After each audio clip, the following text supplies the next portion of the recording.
Et toi, t'es plutôt banane ou pastèque? Bonjour à tous, aujourd'hui on parle de La vie pour de vrai, sorti au cinéma le 19 avril 2023. C'est le nouveau film de Danny Boone et pas n'importe lequel, puisque c'est ses retrouvailles avec Cadmerade.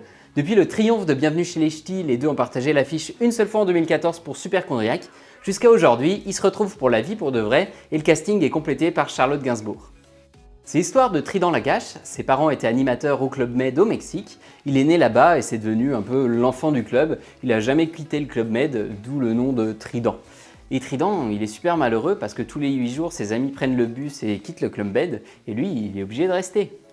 À 52 ans, Trident décide de quitter pour la première fois le Club Med pour se rendre à Paris et retrouver son amour d'enfance, Violette. Il l'a connue lorsqu'il avait 8 ans au Club Med et il l'a jamais oubliée depuis. À Paris, il va faire la connaissance de Louis, son demi-frère qui est joué par Cadmerade, et Louis de son côté, il va tout faire pour que Trident rentre au Mexique, quitte à engager Roxane, une de ses anciennes conquêtes, pour jouer la fameuse Violette. Bon alors je vous laisse imaginer, avec un scénario comme ça, tous les ressorts comiques du film ils vont reposer sur le décalage qu'il va y avoir entre le gentil et naïf Trident et l'âpreté de la vie parisienne et des gens. Merci à vous d'être resté pour nous contrôler, c'est adorable. Vous vous foutez de ma gueule? Donc on est sur la même base que 100% des films de Danny Boone. À chaque fois c'est des films qui jouent sur le contraste et le choc qu'il va y avoir entre deux univers. Pour autant, j'ai trouvé ce film assez différent du reste de ses réalisations, parce que La vie pour de vrai, ça s'apparente plus à une comédie romantique qu'à une grosse comédie populaire franchouillarde.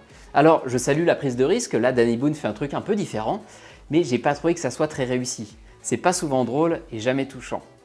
Pour tout ce qui est de l'aspect comédie, il y a quelques bonnes idées quand même. Et Danny Boone joue un gentil, naïf, un peu à l'image de son personnage de Bienvenue chez les Ch'tis, et c'est un personnage qui gère bien. Il a des petites mimiques qui sont bien drôles, il est mignon, et c'est agréable, c'est intéressant de le voir évoluer.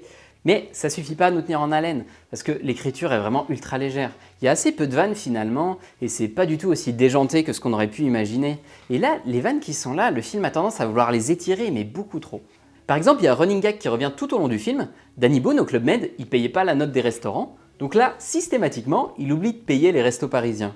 Alors, c'est déjà pas super drôle de base, mais quand ça revient une bonne dizaine de fois pendant le film, on soupire et on regarde sa montre. Et effectivement, on la regarde souvent sa montre parce que ce film est long.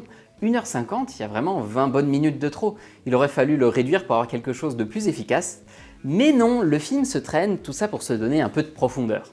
Le film s'appelle La vie pour de vrai, et ça déjà, c'est assez révélateur du ton du film.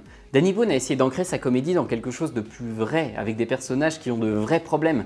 Et de toutes les comédies de Danny Boone que j'ai vues, c'est de loin la moins superficielle. On a des questionnements sur les relations amoureuses, des personnages en détresse relationnelle, affective et financière. Par exemple, Louis, le personnage de Cadmerade, il est dépressif et alcoolique suite à son divorce, son fils ne lui parle plus du tout, et tout ce qui lui permet d'exister, c'est d'enchaîner les plans cul. Ambiance, hein? Alors tout ça c'est présenté avec une couche de comédie bien sûr, mais l'atmosphère du film elle est quand même assez lourde, assez morose. Alors ce parti pris il est pas du tout inintéressant, mais c'est pas assez bien écrit pour nous émouvoir ou nous questionner. Le film est quand même sauvé par l'apparition de Charlotte Gainsbourg au milieu du film, elle apporte mais énormément d'énergie au trio et elle vole complètement le show aux deux mecs. Mais malheureusement son personnage n'est pas super bien exploité, elle est surtout là pour être au milieu d'un triangle amoureux avec les deux mecs. Mais voilà, c'est tout, il n'y a pas beaucoup plus de profondeur qui est amenée là-dessus, et c'est dommage. En plus, son personnage manque peut-être un petit peu de crédibilité, il aurait fallu le développer un peu plus pour qu'on y croie, quoi. Mais bon, elle arrive quand même à donner un nouveau souffle au film, et son arrivée, elle fait du bien. Ah, et on a le droit à un magnifique placement de produit pour une appli de rencontre. Alors, les placements de produits un peu subtils qui s'intègrent bien dans les films et qui permettent de libérer du budget pour faire des scènes ambitieuses, pourquoi pas?